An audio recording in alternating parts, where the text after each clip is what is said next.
this is Dr. Anita with another diamond moment. As you know, the diamonds of our lives are produced through time, heat, and pressure. But it's what we do with these pressured experiences in our lives that can either enhance us or detract from who we are. We have been talking about tough questions. We've been asking ourselves tough questions. We're looking at evaluating or viewing ourselves. Are we viewing ourselves through antiquated eyes? I asked you in our last episode and suggested, if you hadn't done so, to take a look at a new documentary that the gospel recording artist Kirk Franklin has released. It's a beautiful story. It's very emotional, but he gives such a deep insight into not only himself, his life, but also if we critically evaluate, we can look at some generational influences that came to play in his life that not only affected him as an individual, but also his son. And so as we were going through last time, we started looking at how these generational influences can affect us. What are these generations? Why would they be influential in our lives today? This stuff is from years gone by and days gone by. So why is it still important? Because we were raised by the people who had particular social influences and generational influences in their lives. If they were not encouraged, if they were not emotionally healthy, if they were not taught to bring in different elements of their environment, how do they raise someone to be better? We always use this term, if I knew better, I'd do better. So if we didn't know better, how could we do better? And if we as people living in 2023 have all this knowledge, we do ourselves an injustice if we don't evaluate our lives in light of the information that we have now, with an understanding of the people that we interacted with a greater understanding of the people who deposited into our lives. Because what was deposited into us, we inadvertently will deposit into our children, and they into their children, and their children, and their children. If we really desire to live to the highest that we can, we owe it to ourselves to take into consideration all the factors. Sometimes as individuals, it's easier to look at the other guy. It's easier than, it's that, as scripture would say, getting the speck out of your brother's eye when you have a whole telephone pole in yours. But sometimes being able to see their lives gives us the reflection that we need in order to see our lives. Sometimes looking at someone else gives us the objectivity to step back a little bit. You know, the forest and the tree thing. You can't see the forest for the tree that's blocking your view. If we can draw back just a little bit, sometimes we can get a peek at our own lives. And in so doing, we're able to make some decisions on how we choose to live our lives.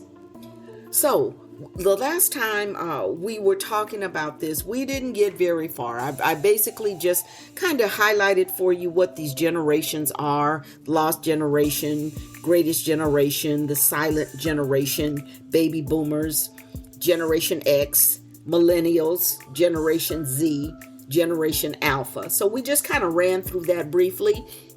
If you didn't get that information, go back to the titles where we begin to look at generational influences. Go back to that point. what my intention is, because this his documentary was really good, and I usually give you the opportunity to self-reflect. So I give you small pieces, small bites at a time, so that you can go back and look at your life and determine where you can make changes. How does this stuff fit in? What do I see that's consistent in what's being discussed and what actually I've experienced? Now, because this is such a riveting documentary, and because it has the capability to build so much in the foundation of who you are, who we are, I want to do this a little differently. And I actually think that this may be the case because soon we're going to begin to educate ourselves in some different ways. We're going to begin to look at some books. We're going to do some reading. We're going to be able to kind of share what we've learned in that time of development. And to prolong it, I think would defeat the purpose. So we're going to, in this series, especially going forward, I'm going to speed it up. Where normally we do 15 minutes, 14 minutes basically, and we'll keep that time format. But what I'm going to do is to post them more frequently. So until we have completed the Kirk Franklin and his documentary evaluation, until we've looked at that thoroughly, I will probably be posting daily, possibly every other day. And so it may be that you'll get a new episode of this Generational Influences series that we're doing.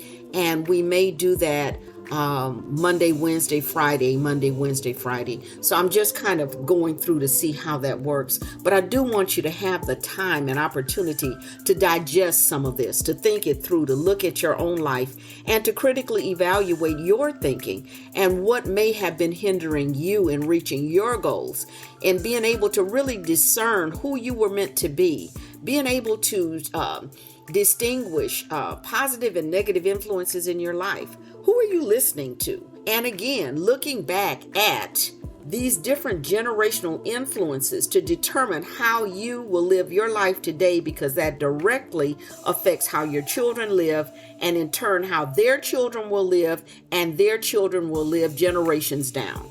So as we looked at this, and we talked on the last episode about the person who raised him, and he gives some critique, some issues and understanding on the way that he was raised, and some of the limitations that came to play because of this lady who raised him.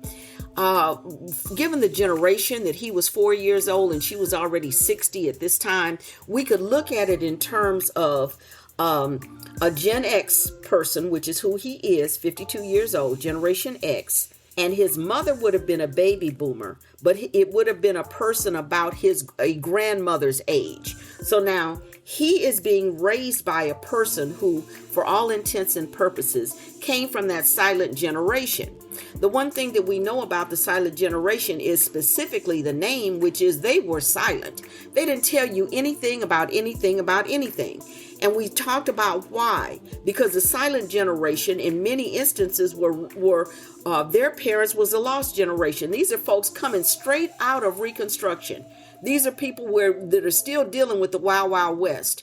These are people that did not have a voice. So in order to protect your child, you teach your child, just be quiet. Just don't say anything. Don't look them in their eyes. Don't cause any problem. There's nobody that's going to help you in a Wild Wild West situation. We've all seen enough cowboy pictures to know that sometime by the time the sheriff got there, everybody's dead. All the people are laying out in the street. So they were raised in a time where they didn't have immediate help.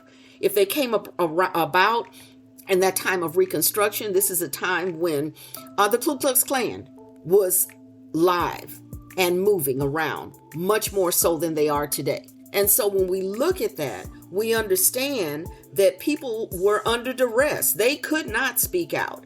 So now you get to your child, in order to protect your child, you tell your child not to speak out.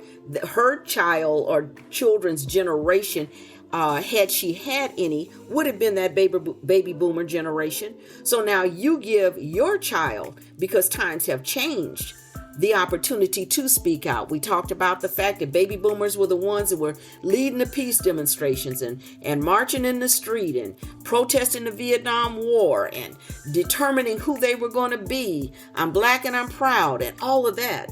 So now you get this, and you get Kirk Franklin, who would have been the silent generation's grandchild, and you give him with a generation missing between the two of you, you give him everything you have. What she did is that she gave him a home. If you think back in terms of the African American community, people didn't adopt black babies. They were left. So what she did do is that she gave him a home. She came from the greatest generation would have been the lost generation would have been her parent, who told her not to say anything. So what would she teach him? Nothing. She's in the silent generation. You just do the best that you can. You provide what you can. But he was in need of something else, because he, as Gen X, came up in the time where probably crack had taken over the community, where his mother, who was in that baby boomer generation, was no longer in his life. He needed somebody to talk to him. We're at a time now where people talked about stuff, where people explained things, where youth had a voice, and he had no one to speak into his life. One thing that I hear frequently is that people needed those rites of passage that other communities had.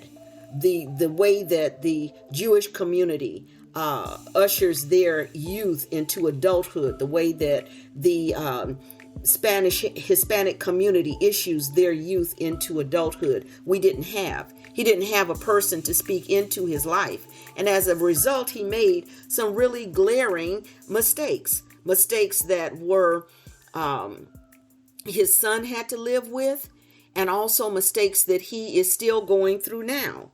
But as we look at him and where his mother was lacking, we see that his mother was probably a baby boomer who was raised by a person from the silent generation. One of the other issues that we see in this documentary is the way that relationships work intergenerationally, looking at how they work. And that being, he had an aunt, his mother had a sister, not too much younger than she. They would both look to be in the baby boomer generation. But it appears that he had a relationship with this aunt. If you remember, and one of the main standout points that I saw was that she demanded respect. She demanded that he call her by her title, aunt, and then her name, not Sandra. And so when you realize that there's a portion of that baby boomer generation that really does speak up for itself, that does require that the younger generation be respectful to them. And what that says to me is this was not the first time that he saw her. He'd had a relationship with her all along. And the fact that because he was angry with his mother, he lashed out at her, and she made an objection to that. In that, she requested, the moment that she stopped him, he immediately knew what was wrong. He got on board and they moved forward. He called her Aunt Sandra. In the next scene, you see that he not only called her Aunt Sandra, but it was written on the screen, Aunt Sandra. So I think that he got it. And also she may have required that in order to allow her to be presented in the documentary. I'm going to stop here. We're going to continue with this conversation. We're going to continue looking at the differences in generations and the differences that they make within our life and our socialization and how we handle things. This is Dr. Anita. Join me on my website at DrAnitaMc.com next time.